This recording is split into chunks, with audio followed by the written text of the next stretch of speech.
ಒಂದ್ ದಿನಕ್ಕೆ 5 ಹಸುವಿಂದ 110 ಲೀಟರ್ ಹಾಲು ಹೋಗ್ತಾ ಇದೆ. ಇದು ಟಾಪ್ ಬ್ರೀಡ್. ಇದು ನೋಡಿ, ಇದು ಬ್ಲಾಕ್ ಮೆಜಾರಿಟಿ ಇದೆ.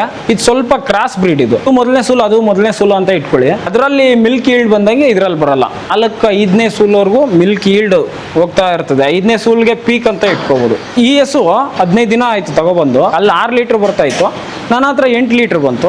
ಫೀಡಿಂಗ್ ಮೇಲೆ ಹೋಗ್ತದೆ. ಪ್ರೈವೇಟ್ ಕಂಪ್ನಿಗಳಲ್ಲಿ 3 ತರ 4 ತರ ಫೀಡ್ಸ್ ಇದೆ. ಎಫ್ ನಲ್ಲಿ ನಂದಿನಿ ಫೀಡ್ ಕೊಡ್ತಾರೆ, ಕೊಡಲ್ಲ ಅಂತಲ್ಲ. ಕ್ವಾಲಿಟಿ ಮೇಂಟೈನ್ ಮಾಡಲ್ಲ. ಒಂದು ಬ್ಯಾಗ್ ನಾನು ಡೈರಿ ಫೀಡ್ ಯೂಸ್ ಮಾಡಿಲ್ಲ, ಕಾಫ್ ಫೀಡ್ ಯೂಸ್ ಮಾಡಿದೀನಿ. ಕ್ವಾಲಿಟಿ ಇಲ್ದ್ಮೇಲೆ ನಾನು ಹಸು ತಗೊಬಂದ್ ಹಾಕಿ ಅದನ್ನ ಹಸುನ ಯಾಕೆ ಕಳ್ಕೊಬೇಕು? ನಾನು ಅದನ್ನ ಆರೋಗ್ಯ ಯಾಕೆ ಹಾಳು ಮಾಡ್ಕೋಬೇಕು? ಡೈರಿನಲ್ಲೇ ಆಗ್ಲಿ ಪ್ರೈವೇಟ್ ನಲ್ಲೇ ಆಗ್ಲಿ ಏನ್ ಸುಮ್ಮನೆ ಕೊಡಲ್ಲ. ಡೈರಿ ಫೀಡ್ಗೆ ಅದಕ್ಕೆ ಕಂಪೇರ್ ಮಾಡಿದ್ರೆ ಹೊರಗಡೆ ಫೀಡ್ ಕಾಸ್ಟ್ ಜಾಸ್ತಿನೇ. ಕಾಸ್ಟ್ ನಿಮ್ಗೆ ಕೊಡ್ತೀವಿ, ನೀವೇ ನಮ್ಗೆ ಆತರ ಫೀಡ್ ರೆಡಿ ಮಾಡ್ಕೊಡಿ, ನಿಮ್ಗೂ ಒಳ್ಳೆ ಹೆಸರು ಬರ್ತದೆ. ಮಿಲ್ಕ್ ನಿಮ್ಗೆ ಸಪ್ಲೈ ಮಾಡ್ತಾ ಇದೀವಲ್ಲ, ನಮ್ಗೆ ಹೊರಗಡೆ ಇದೇ ಬೇಡ. ಫೀಡ್ಸ್ ನೀವೇ ಕೊಡಿ. ಮ್ಯಾಟ್ ಕೊಡ್ತಾ ಇದೀರಾ, ಸೈಲೇಜ್ ಕೊಡ್ತಾ ಇದೀರಾ, ಫೀಡ್ ಅದು ಸ್ವಲ್ಪ ಚೇಂಜ್ ಮಾಡಿ. ಏನಾದ್ರೂ ಅವಕಾಶ ಇದ್ರೆ ಹೊರಗಡೆ ಏನ್ ಫೀಡ್ ಹಲವಾರು ತರ ಕಂಪ್ನಿಗಳಿದೆ, ನಂದಿನಲ್ಲೇ ಆ ತರ ಫೀಡ್ ಕೊಡಿ. ಎಲ್ಲದಕ್ಕೂ ಒಂದೇ ಫೀಡ್. ಈಗ ಸಪರೇಟ್ ಮಾಡಿ ಕಾಫ್ ಫೀಡ್ ಒಂದು ಕೊಡ್ತಾ ಇದೀರಾ. ಹಾಲ್ ಕರಿಯೋ ಹಸುಗಳಿಗೆ ಹಾಲ್ ಕರಿತಾ ಕ್ಯಾಲ್ಸಿಯಂ ವೀಕ್ ಆಗ್ತಾ ಇರ್ತದೆ. ಕ್ಯಾಲ್ಸಿಯಂ ಕೊಟ್ಕೋಬೇಕು, ಫೀಡ್ ಸಪ್ಲಿಮೆಂಟ್ಸ್ ಕೊಟ್ಕೋಬೇಕು, ಮಿನರಲ್ ಮಿಕ್ಸ್ಚರ್ ಹಾಕೋಬೇಕು. 20 ಲೀಟರ್ ಹಾಲ್ ಕರಿತಾ ಇದೆ ಅಂತಂದ್ರೆ 10 kg ಫೀಡ್ಸ್ ಅಂದ್ರೆ ಎಲ್ಲಾ ಸೇರಿ. ಬರೀ ಫೀಡ್ ಕೊಡಂಗಿದ್ರೆ ಮಾತ್ರ 10 kg ಕೊಡ್ಬೇಕು. ಹಾಲ್ ಕರೆದಿದ ತಕ್ಷಣ ಹಸು ಮಲಗಬಾರ್ದು ಅನ್ನೋ ಒಂದು ಕಾರಣಕ್ಕೆ ಇಮಿಡಿಯೇಟ್ ಫೀಡ್ ಇಟ್ಬಿಡ್ತೀನಿ.